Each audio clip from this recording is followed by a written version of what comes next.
Lately, more and more of these "new world is dying" dramatic videos have started popping up.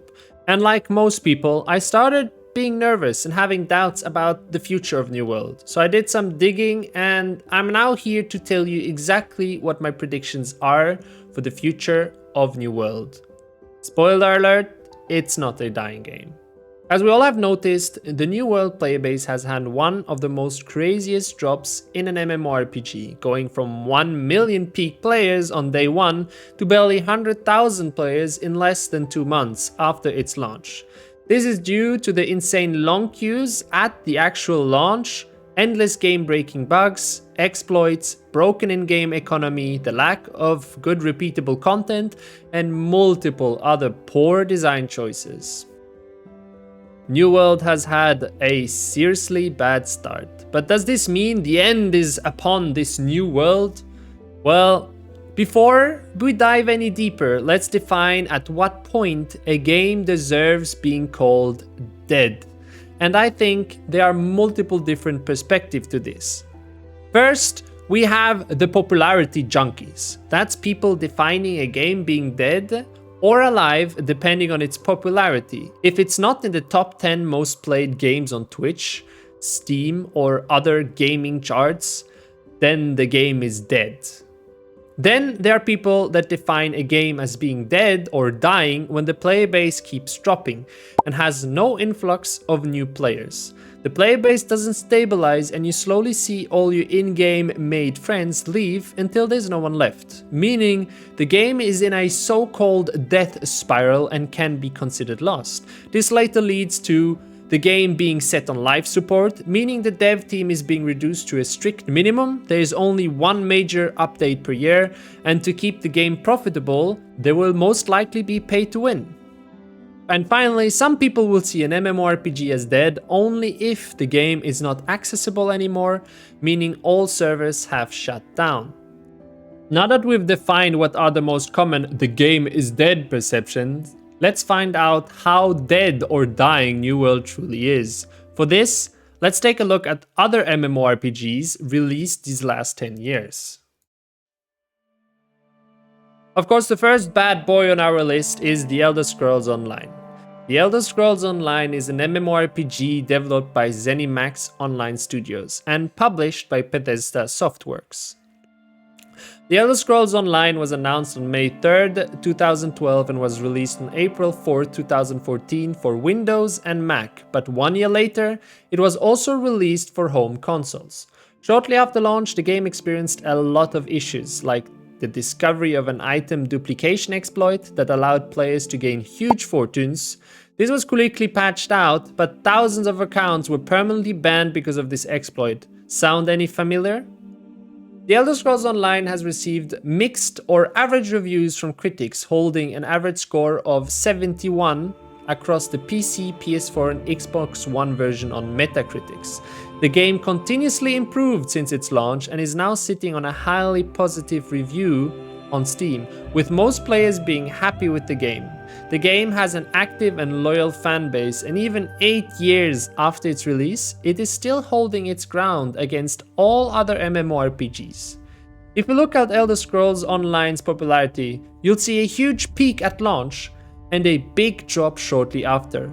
It then held its ground with some ups and downs, but generally speaking, it's still very active today, with a daily player peak of around 20 to 30,000 players on Steam alone. One thing is certain, The Elder Scrolls Online is now a way better game than it was at launch. And now to a less positive example, Neverwinter. Neverwinter is a free-to-play MMORPG developed by Cryptic Studios and released by Perfect World Entertainment for Microsoft Windows in 2013. At launch, Neverwinter had less issues than the other MMORPG on this list, but still only received an average review from critics holding a score of 74 on Metacritic.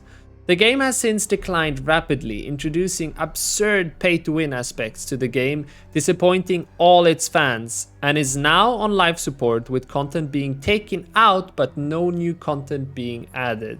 And like always, huge peak at launch, rapid decline, except that this one just kept on declining.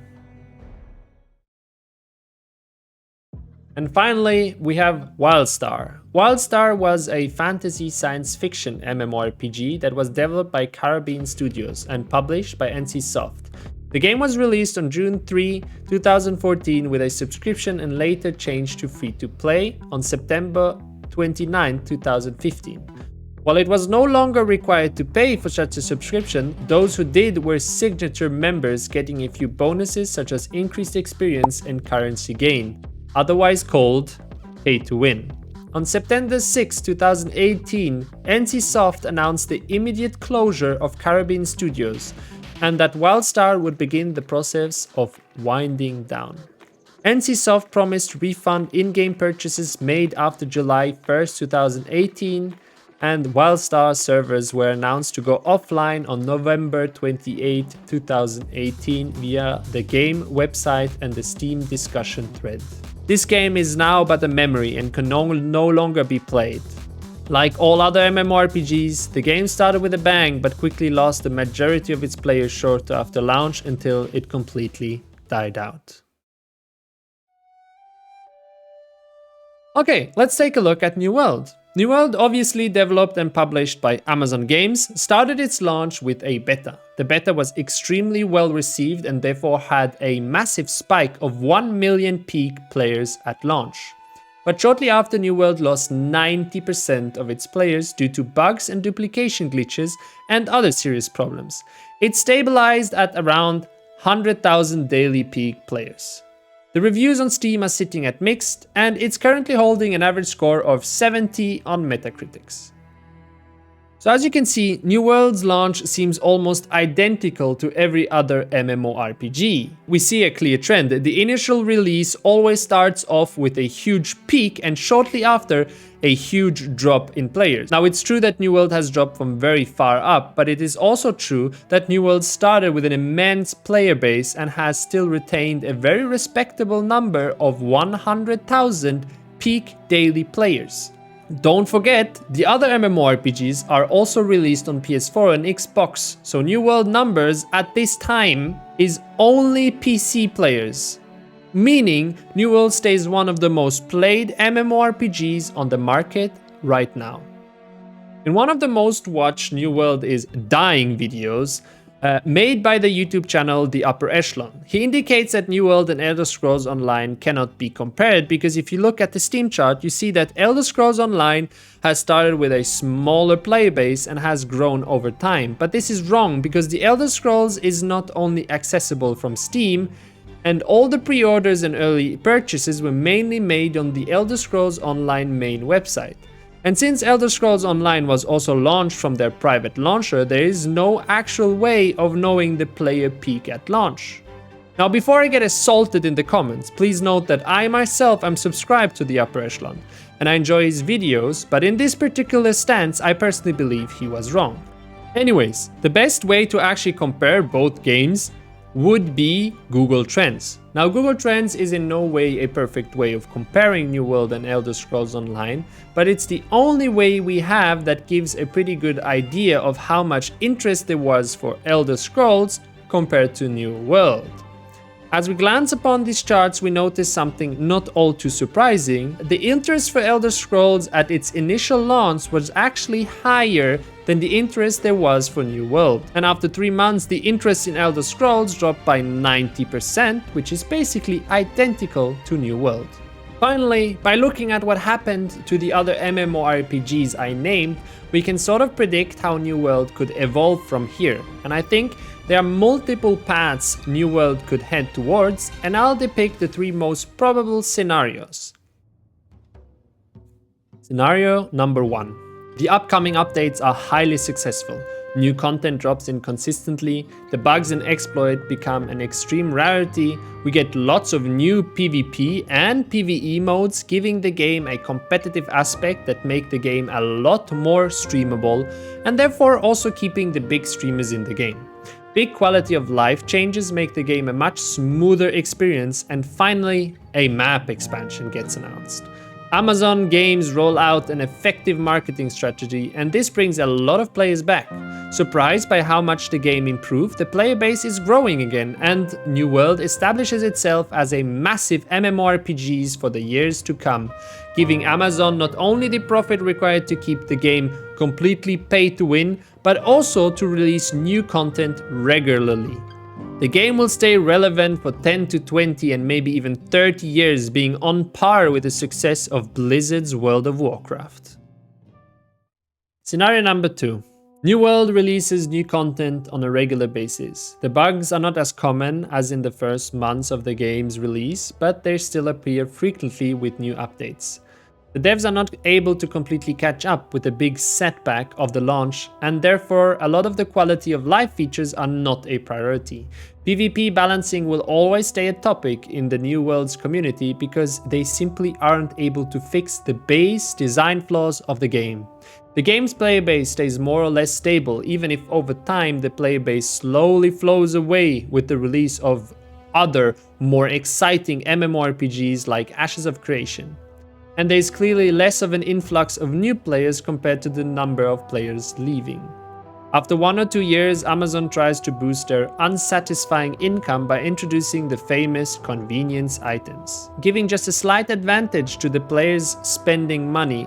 And this will make even more players quit the game. But the game is far from dead and will stay relevant for years to come until it finally fades away, and will be remembered as a mediocre MMORPG with some unique aspects, but still being just so slightly outshined by other games.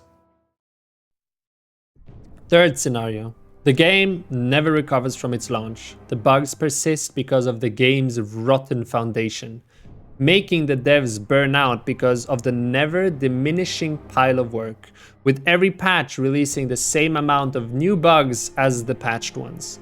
But the devs are not the only one burning out, the players are too. Due to the devs not being able to release constant content, they continuously increase the grindiness with every patch, making the game more and more exhausting and unsatisfying. And finally, the player base drops to a number too low to be properly profitable. Amazon has no other choice than making the game pay to win. Assets being sold in stores, XP boosters, yield boosters, luck boosters are all introduced to the in-game store, and the grindiness increases even more, making the game unplayable for anyone not paying. And this is the final nail in the coffin. The game is reduced to 1 to 2 servers per region. Content updates are now once a year. Amazon moves most of the devs to a new project, and New World ends up on the so-called MMO live support, with the only goal of making any kind of profit. The game will go into history as the biggest MMORPG failure of all time, never truly forgotten due to its huge wasted potential. If you ask me, out of the 3 possible outcomes, the third scenario is highly unlikely. With the scale of Amazon, I doubt it will ever come to this fatal end. The possibility is of course never zero, but clearly very unlikely. I personally believe that the most probable outcome is something in between the first and second scenario. I don't think we are going to see New World fade away anytime soon, and you shouldn't listen to all those "New World is dead" comments, because it is clearly not. It's still booming, and even if it clearly has some flaws, as I explain in this video up here, for the most part these flaws can be fixed pretty easily. New World just needs some time to find its proper place on the MMO market, but for now, New World is staying strong, and I'm convinced that it will continue to do so for a very long time. And on that note, I wish you all a great day. Stay safe, my friends.